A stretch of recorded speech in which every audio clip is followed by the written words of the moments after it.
is cold start? There are periods in time that are defined by the beginning and the end years that sort of frame that period. We call that an era or a generation, and very frequently it's a fixed amount of time. Like we talk about 20 years as a generation or a period or an epoch or some grouping of events that occurred over time that we refer to by that era. The World War II era, the Greatest Generation, the baby boom. These are all things we talk about as points in time and things that were defined by the events that were going on around them. In racing, we have the same thing. We have these periods in time where it was the V10 era in Formula One, when those engines were special and people reflect fondly on that. Or it was the time when, and we all reflect on those periods when we think that it was really special. There's this one time in the 60s, and it wasn't well defined in terms of the events going on in the world around it. It was all about the racing, and it was a new series that came about. The FIA had been running World Sports Car Championship and other series for many years, and defined racing classes in these groups, Group 1, Group 2, Group 3. We've talked about these before. And what happened is the rules that were defined for each of these caused them to develop cars specific to that group and that rule set. And eventually, racing teams said, like, well, what else can we do? Where are we going to be able to innovate if these are the rules defining where we are? So that birthed something called Group 7. And Group 7 was the nearly unlimited rules racing class sponsored by the FIA. And it was the Group 7 in 1966, the Group 7 cars that were transitioned into this new series, and it was called the Canadian American Challenge Cup, or as we all fondly know it today, Can-Am. And it's funny, too, because, like, these eras within motorsport, the ones that we remember so fondly and we consider the great eras within motorsports, it seems like the better it was, the shorter it lived. Almost always, yeah. We just finished talking about the GT1 era and how in its heyday only existed pretty much for like 3 years because of how crazy the cars developed. And we learned from that story of what happens when you start to open up rule books and let these motorsport teams, engineers, drivers get away with more and more, and how that can kind of destroy it quicker. So I'm curious how this whole Can-Am era plays out. And it's the thing we say we always want, right? Like, imagine if there were fewer rules or hardly any regulations in racing, and teams are free to innovate or spend whatever they need to. Like, what would that look like? And inevitably, it winds up imploding on itself because we take things too far very quickly. And once you add to the mix unlimited rules, competition, and of course, we also had something in the Can-Am that we didn't have in some of the other series prior to that, is a pretty generous purse. Each of these races would pay the winners upwards of about $50,000 US. And at the time, then, that was a pretty good amount of money.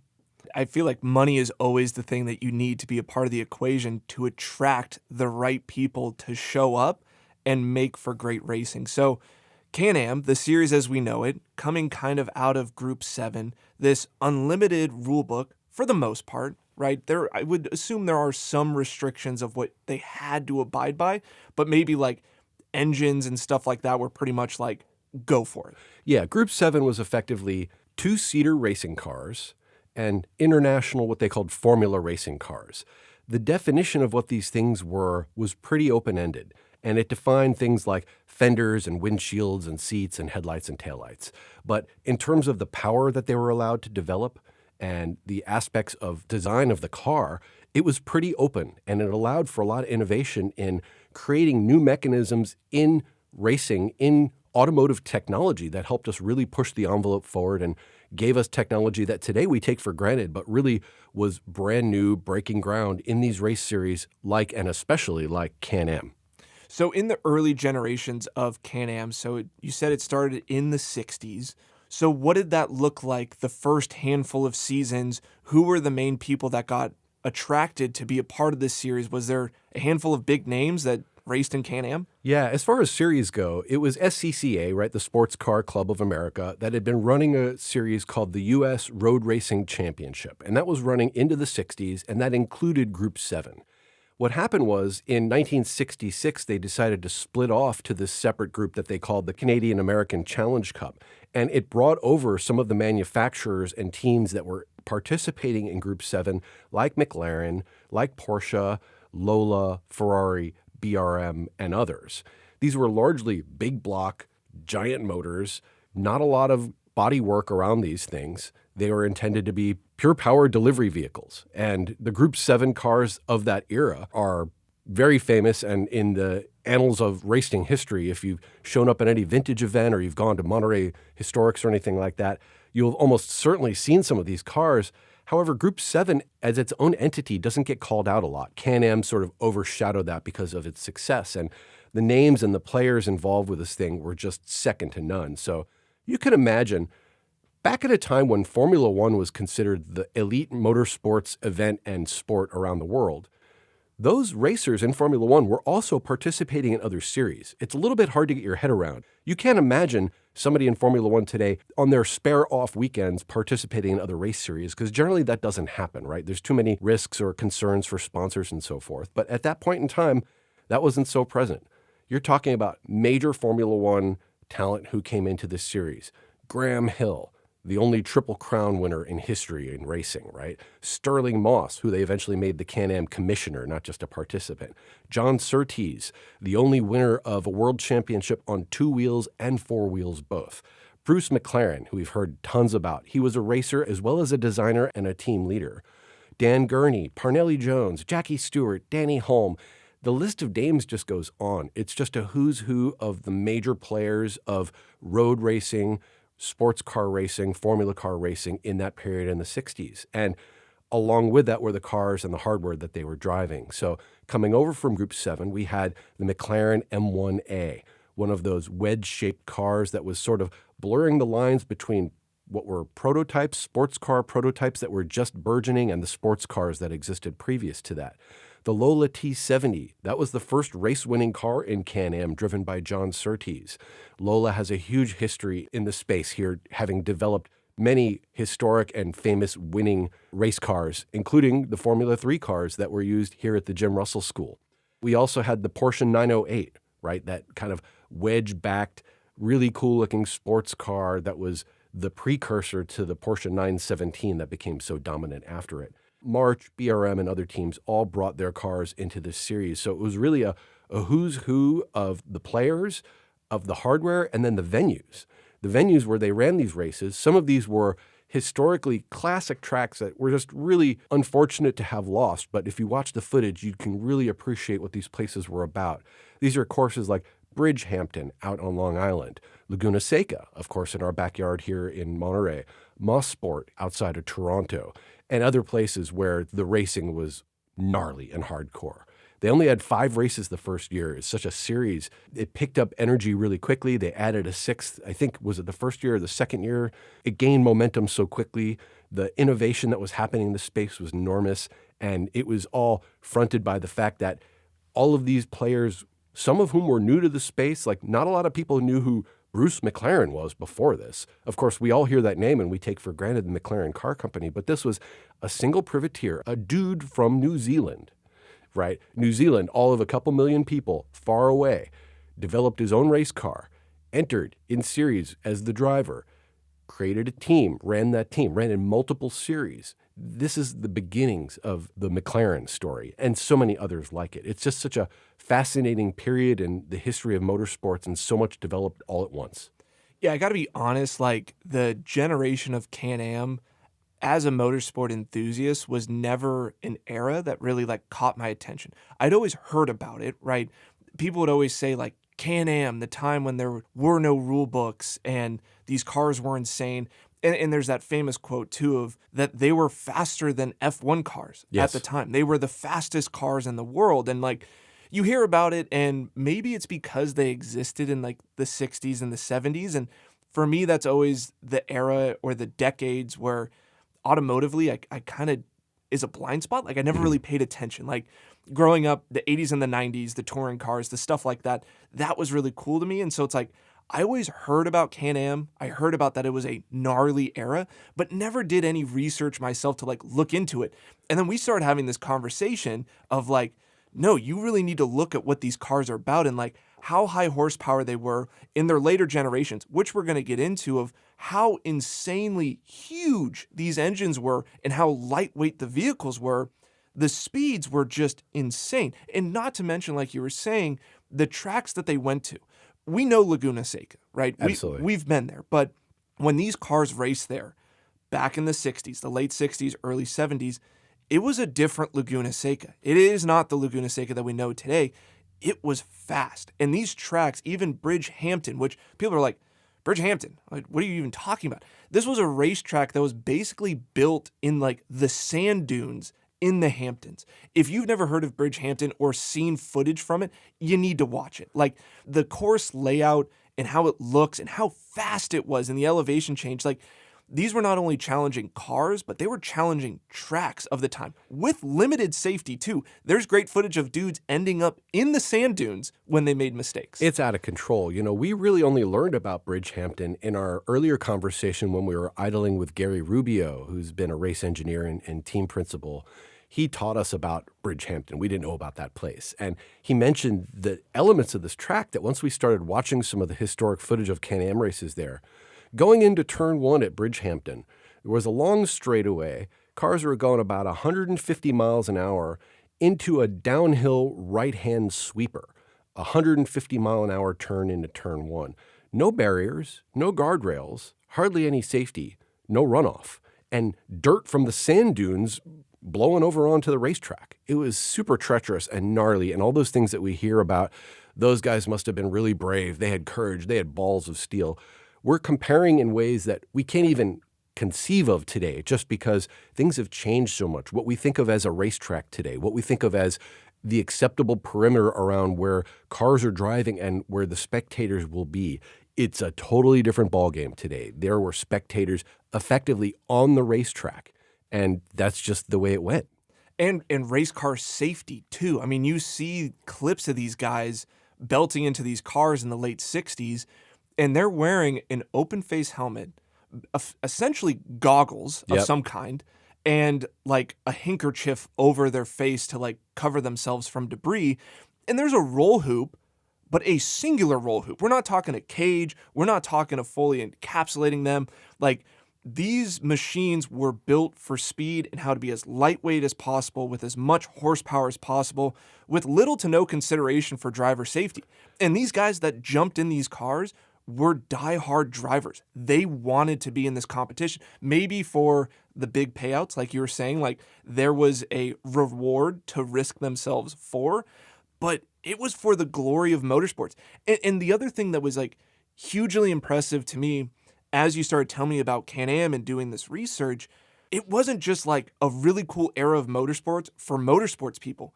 There was insane crowds that would show up to these races. It was huge. Yeah, 50,000, 100,000 people at the time when you have to consider media. Like, how would you even find out about these things going on, right? There was no internet. There was no up-to-the-minute television broadcast telling everybody the same thing so they'd have the same information.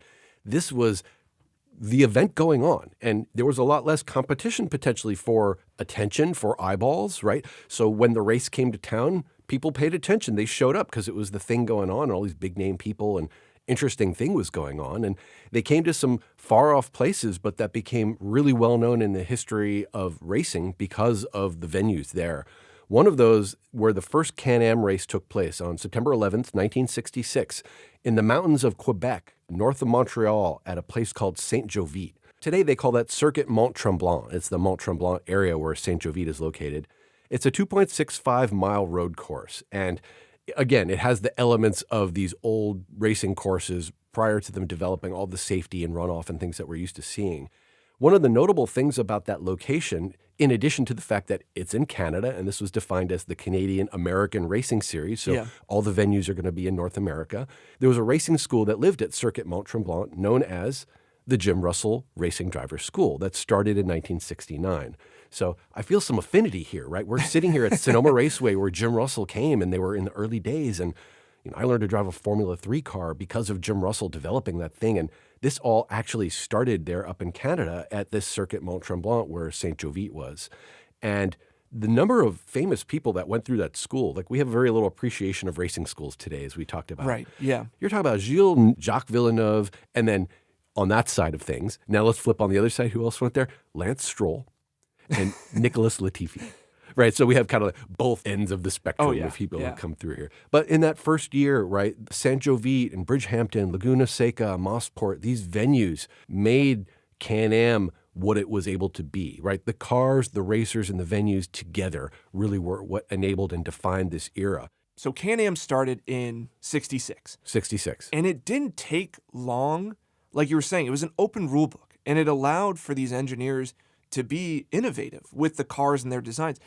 And so starting in 66, the cars of that era didn't have a lot of aero, right? It was more big engine, lightweight, closed fenders, open cockpit was kind of the main style.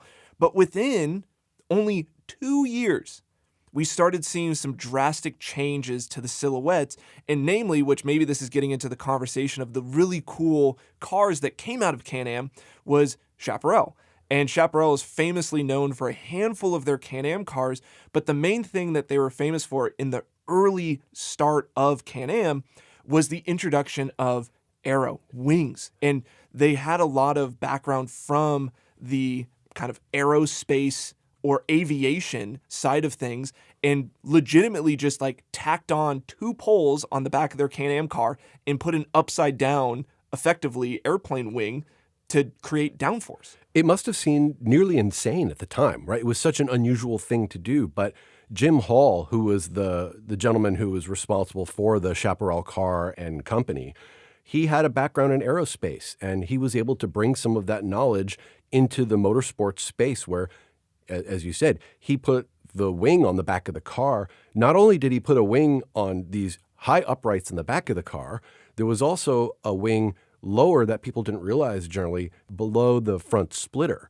Then they work together. And we always hear so much about like, yeah, just put a spoiler on the back of your car. You're not doing anything. That's not actually a balanced aero setup. No, back at this time, Jim Hall had developed a balanced aero setup for this car with a front element and a rear element.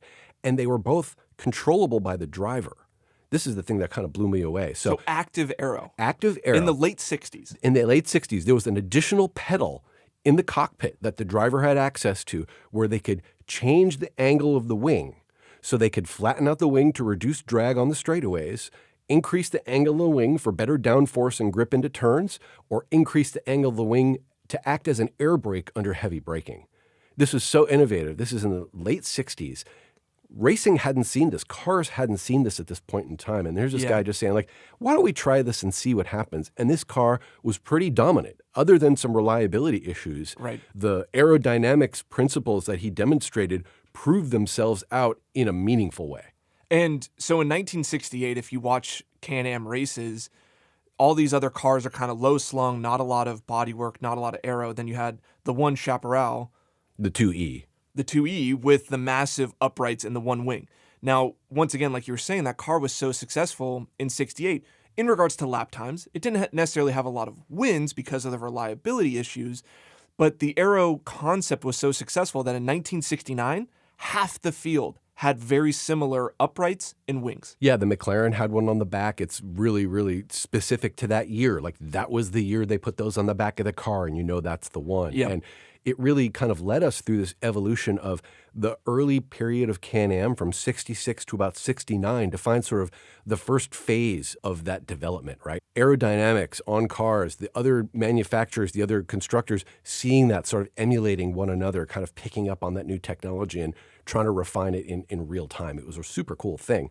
One of the other innovations that started to come out of this era was ground effect. So this is where people realized a low pressure area underneath the car helps create a suction effect where the car gets literally stuck to the track, like sucked down, so that, again, through the turns, we can go a lot faster than we could otherwise without that ground effect in place. The Chaparral cars had skirts, effectively panels on the side of the car that would keep contact with the ground effectively, so that there was no distance between the car and the surface of the track, and that ground effect could be maximized. Even more brilliant was the fact that they hung those curtains on the side of the cars off of the suspension and not off the body. As the car would rise and fall over the terrain, the skirts would stay in contact with the ground, maintaining that ground effect. And in some of the later Chaparral cars, if you watch that thing go through the turns, there's no body roll whatsoever. This car, what we say, they look like they're on rails because the car was maintaining such amazing grip to the track. Just fantastic stuff. So there was a kind of a really big shift from the late 60s as we go into the 70s, the early 70s, to the silhouettes of these cars. Because like we talked about, this was the first major change for the Can-Ams going into this aero phase, having the wing up on the uprights. And the silhouettes drastically changed. They then went into the early 70s, what I would say is more like the doorstop silhouette, where they were very wedged, a very pointy front end, this big kind of like upsweep on the back end, and then the wings not being so high above the car, but now fixed into the bodywork. Now, the main reason why that changed, if I remember correctly, is because there was a McLaren F1 car that had a wing failure that caused a massive accident. And because of that, Can-Am looked at their series, understood the sensitivity of the aero being so high up, and if the car lost its wing, it would be undrivable and it would essentially take off, and they'd outlawed those bigger wings. It's the kind of thing that drives them outlawing innovations in racing over and over again, right? Oh, the wing could break and you'd suddenly lose your downforce, and that could be catastrophic. Well, the same thing with ground effect, right? You suddenly lose that ground effect, there's some undulation in the track, you lose all that grip, and then it's a sudden loss of grip, and bad things would happen. So this is one of the considerations for how they had to continue to evolve these cars for the increasing amount of power and increasing speeds that we were seeing as this series was evolving and getting traction. Most of these cars, right, these were tube frame, fiberglass body cars. They're open cockpit. They look like kind of swooping sports cars of the past, right? The old Lola T70 is sort of emblematic, the early McLaren M1A as well, as the kind of early shape of Can-Am. And we started to see that being replaced by cars like the Chaparral, and then by the later versions of the McLaren, to your point, where they started getting a lot more wedge-like, where they'd have those swooping lines with a long kind of swooping front and this extended long tail in the back that kind of rose up behind the car, behind the cockpit, and created this very large surface area for air to pass over, where the driver was center point in the cockpit in that design. So as we move into the 70s, this wedge-based design really is taken to its extreme, where now we're swooping the lines longer, we're making the cars longer and wider, we're adding horsepower. Now we're talking about engines in the 7 and 8 liter size. Just enormous amounts of horsepower, cars that are pushing 800, 900 horsepower. Again, this is 1969, 1970. We're talking about cars that are producing 1,000 horsepower. Yeah, in that 1970 transition, that's kind of where Can-Am starts to get into its heyday. The cars get a little bit more advanced in their aerodynamics. The horsepower numbers are going up. This is where we're seeing the cars starting to break the track records of the F1 cars at the same tracks. And the series is increasing. More people are getting into it. The popularity is rising. People loved what they saw in the 60s. The cars are only getting faster and faster and faster. And now we're adding even more races to the season as well. Yeah, and you had the privateers, the Peter Revsons and Jim Halls of the world, but now you're starting to see the big manufacturers showing up and showing interest in the form of Lola, who is a primarily race car manufacturer, McLaren, who is a burgeoning privateer becoming a manufacturer, and of course, Porsche. So we've seen this happen several times in history of racing. Porsche shows up or the big manufacturer shows up, and it's kind of over for all the smaller players. Well, here we've had this evolution from the sports car silhouettes of the cars like the Porsche 908. Now we move into the 917/10 driven by George Fulmer. And he's out there with some other cars, the successors to the Lola T70, like the T160 and 220. The shadow cars start to make their presence known.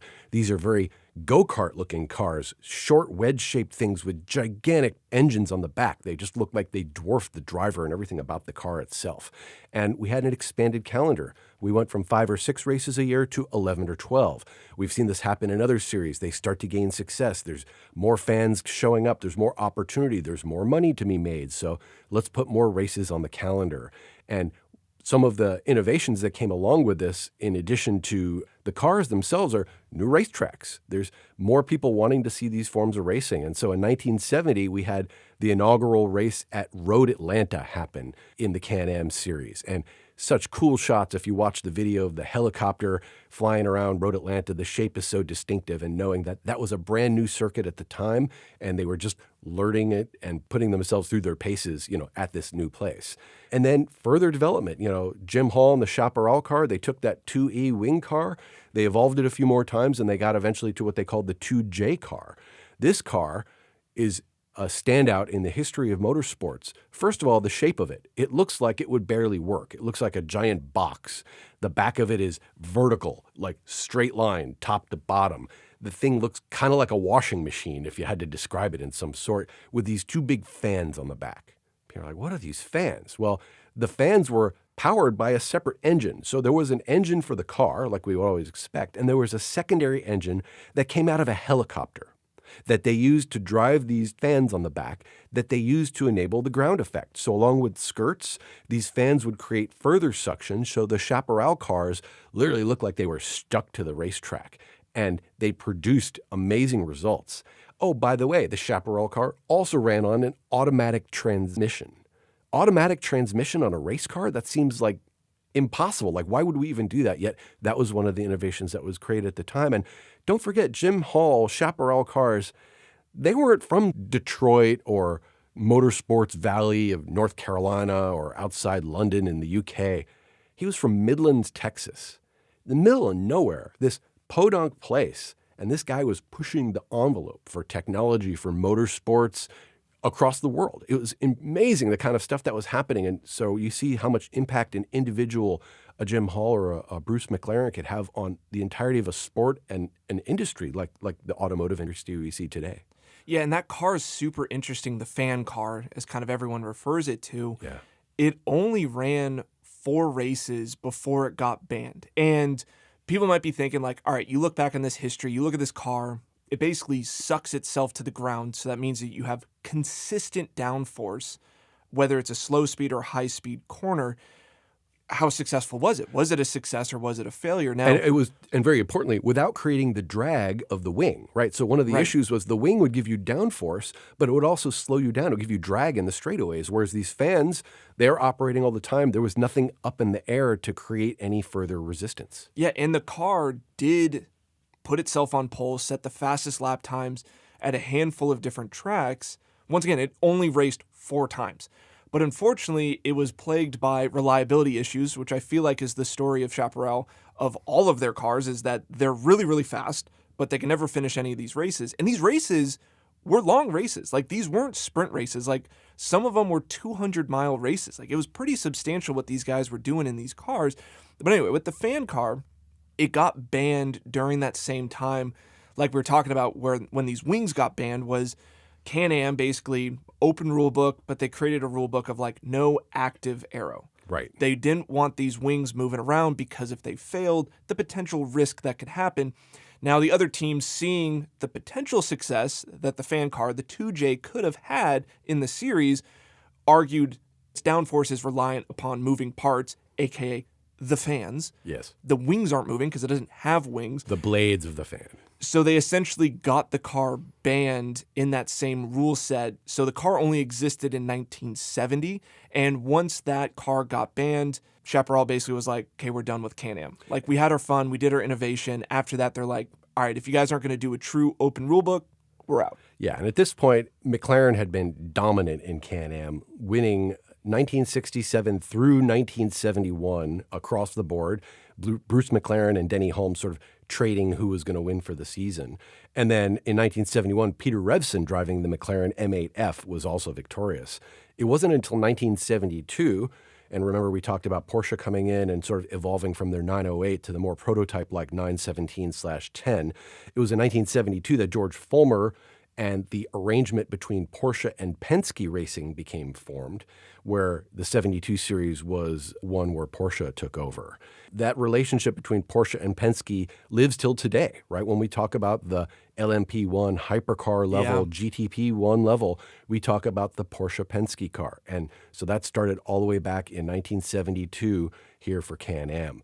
In 73, the driver Mark Donohue driving for Porsche Penske, they gave him an upgrade to the Porsche 917/30.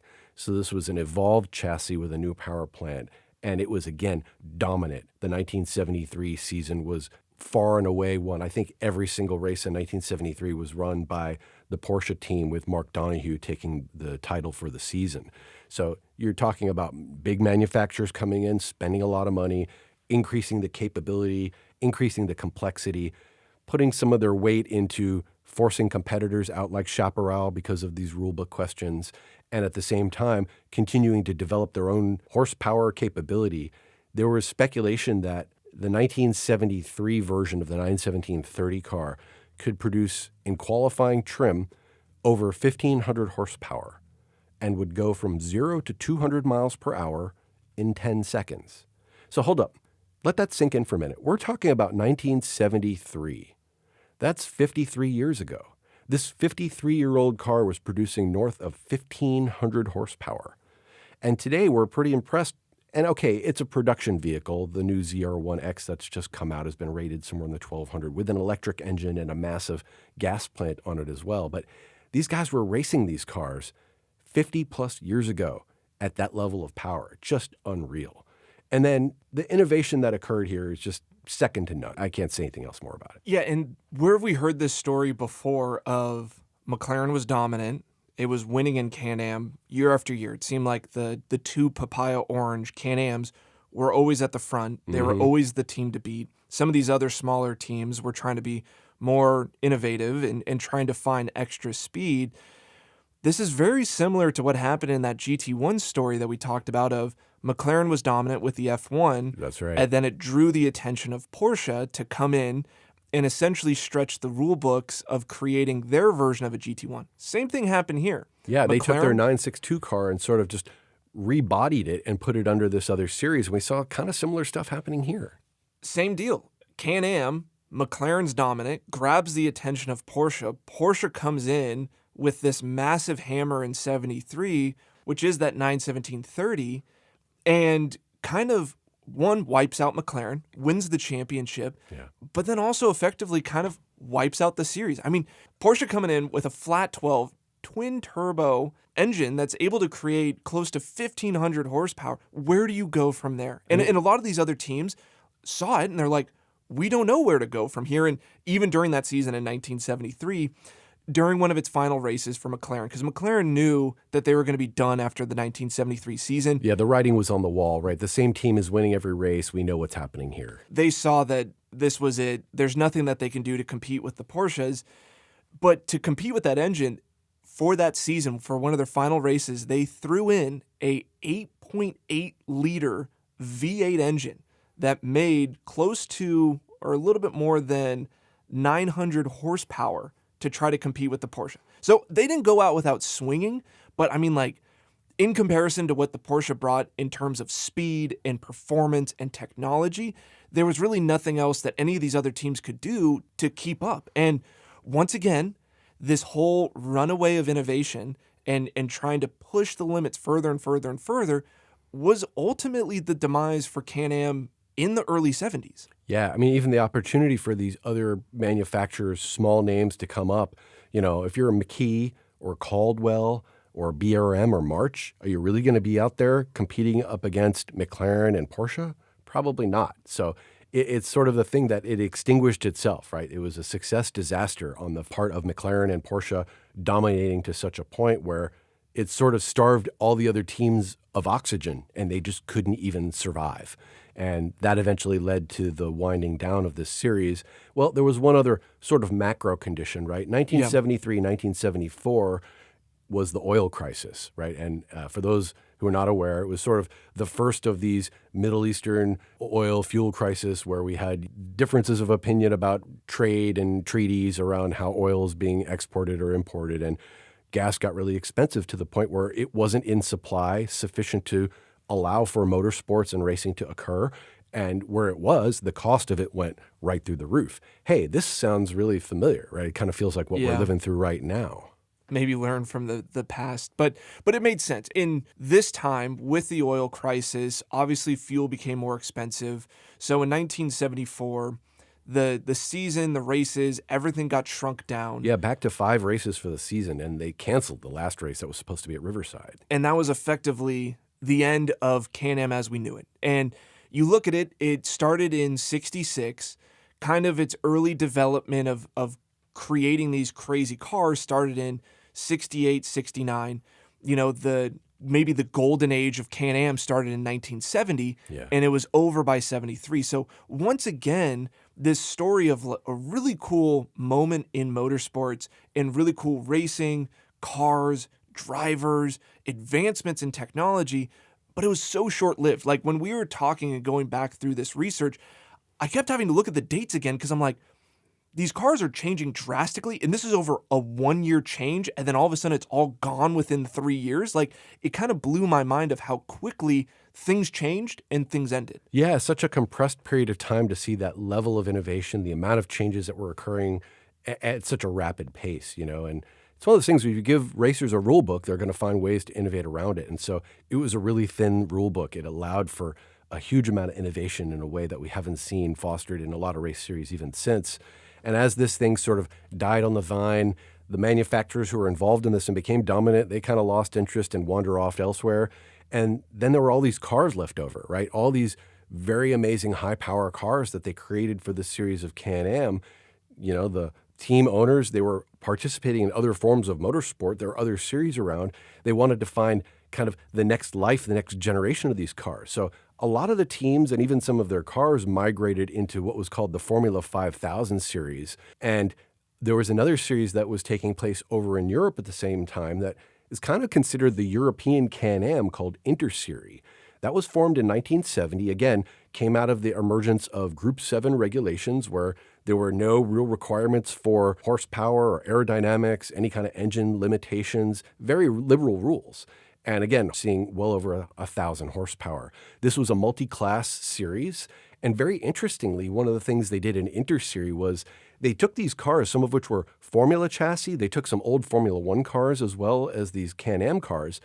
They rebodied them. One of their very few rules was they weren't allowed to have exposed wheels. So you'd see some of the cars running in these series were the old Can-Am cars and Group 7 cars, but there were also former Formula One cars that they just put fenders on. They look so strange if you see the cars from this era. It was really interesting, but it created a new lease on life for these cars and for some of these entities to continue on in racing where they might not have had an opportunity to do so otherwise. And, cars like the McLaren and the Porsche are expected, the Lola. But we also saw some really cool cars like the Ferrari 512M and the Alpha 33 competing in there. I mean, F1 cars with wheel arch covers, what's that about? That would be so cool. Yeah, it's kind of rad that there was the inspiration because Can-Am, right, you talked about, was Canadian-American. It was the North America series, but it gathered so much attention worldwide. Like, think about this. It was a North American racing series that was faster than F1. It almost had more provenance than F1 in the era, and it was so cool, and people wanted to be a part of it so bad that it inspired Interserie to start over in Europe right around the same time, 1970. And you saw a lot of the same cars that were racing, not the exact same cars, but same style cars that were racing in America, also racing over in Europe in those early times of the 70s. Now, those F1 cars that you were talking about, the old F1 and even old Indy cars that started racing, those came back in like the late or early 1980s. So kind of everything went quiet in motorsports during the oil crisis and stuff like that. But this revival, like you were talking about, for Interserie as well as Can-Am in America during the 80s, we saw these like weird kind of monstrosity, Frankenstein, old Formula One cars with new bodywork, kind of like prototype-esque looking cars. If you haven't Googled 1980s Can-Am, because no one talks about this, is like the forgotten era of Can-Am and Interserie.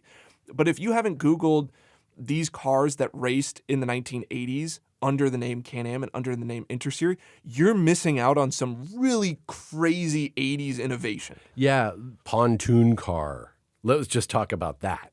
The Adams Escort pontoon car was one of these innovations of that time.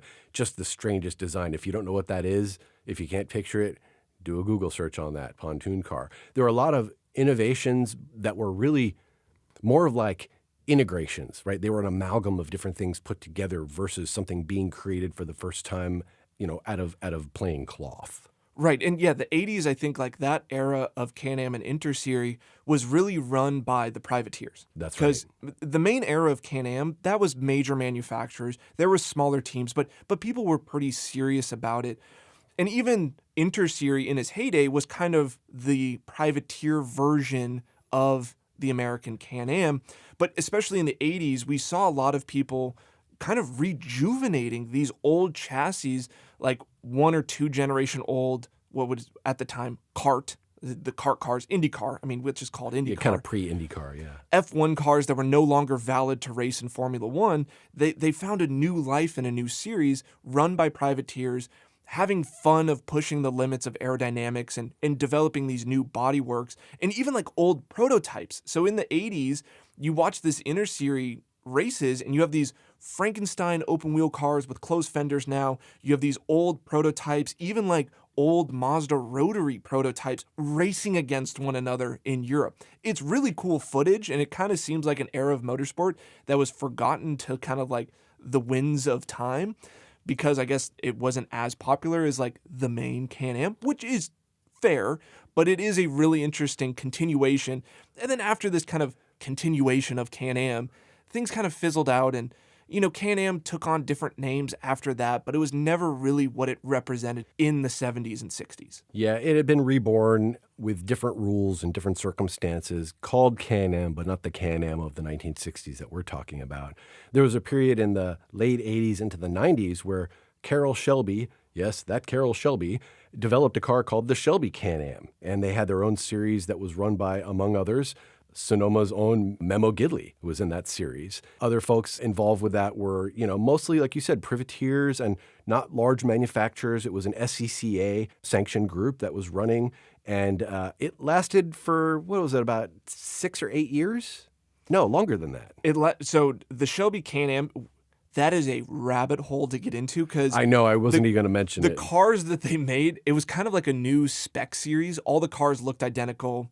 They kind of look like radicals. They look like cheese wedges, to be honest. And they had like closed rear fenders, but the front wheels were open.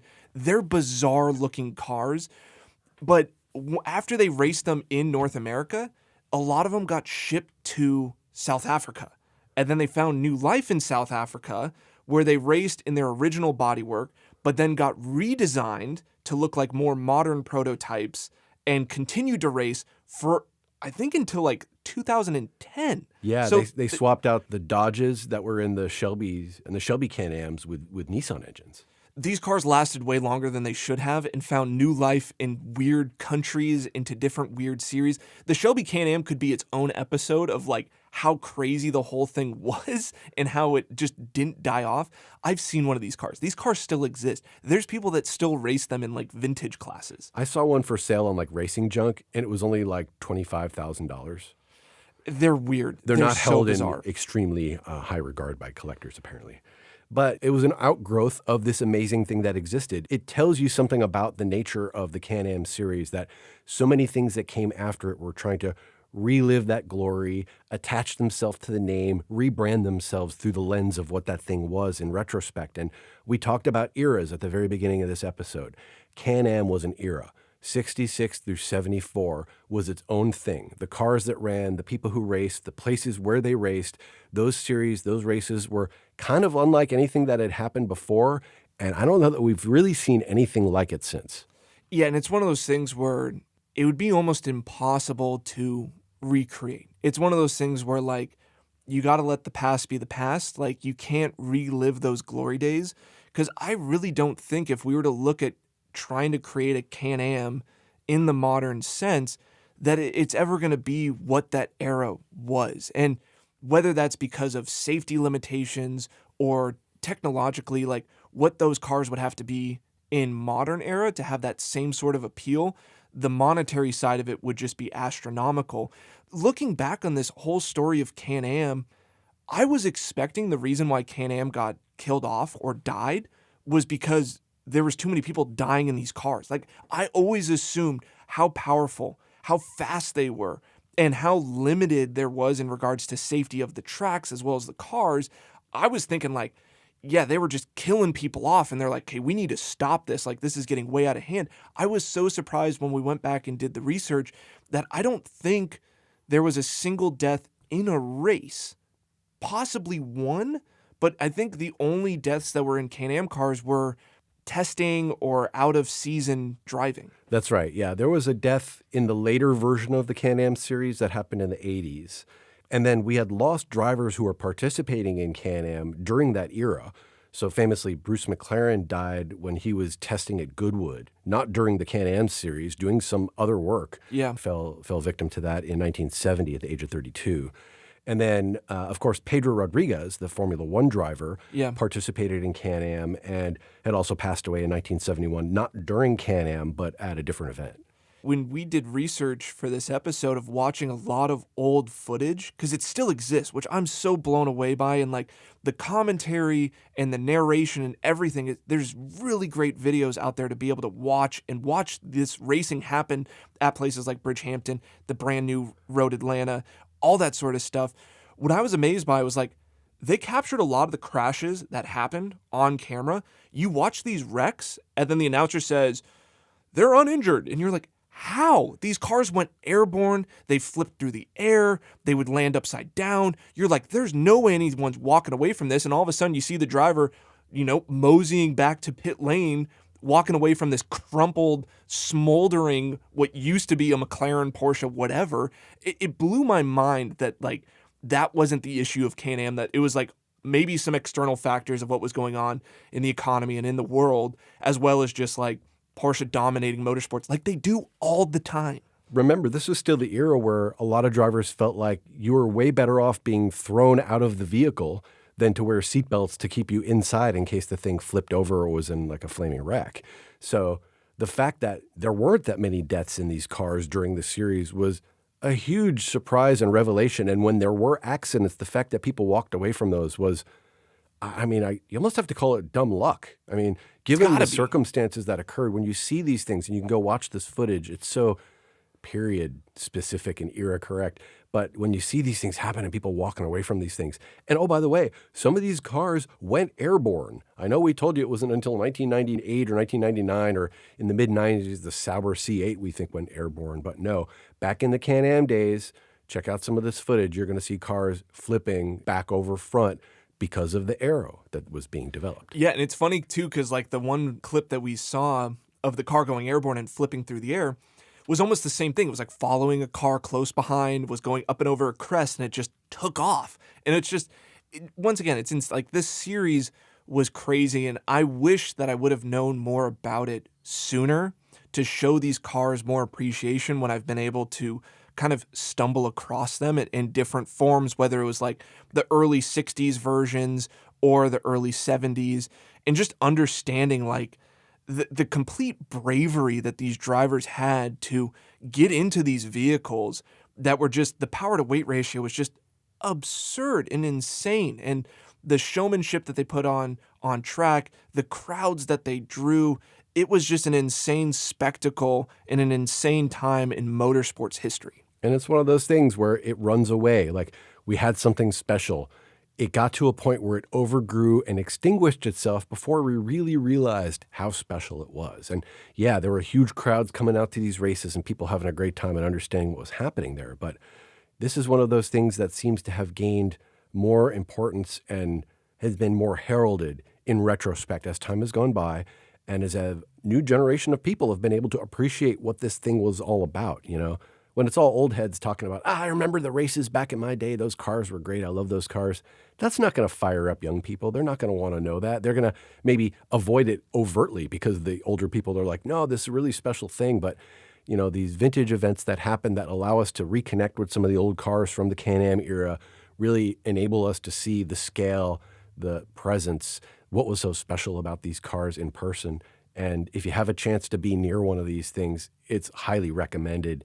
The sounds, the sights, we're never going to be able to relive what Can-Am was, but we can reflect back on it and try to extract from it or learn from it those things that were so special and so unique about it that we want to carry forward, we want to see further in motorsports or any kind of exhibition that we're out there to do, and the kind of innovation that we saw from individuals who are motivated and smart and put forth the effort to create new technology that, had huge ramifications for an industry and beyond.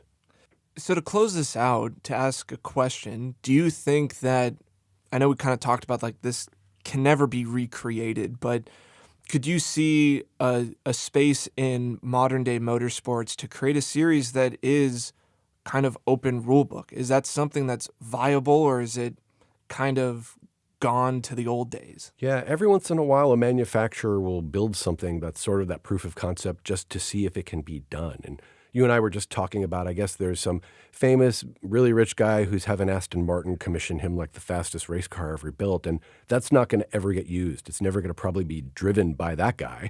And it's Right. not going to be in any kind of series because a series doesn't exist for those kinds of cars.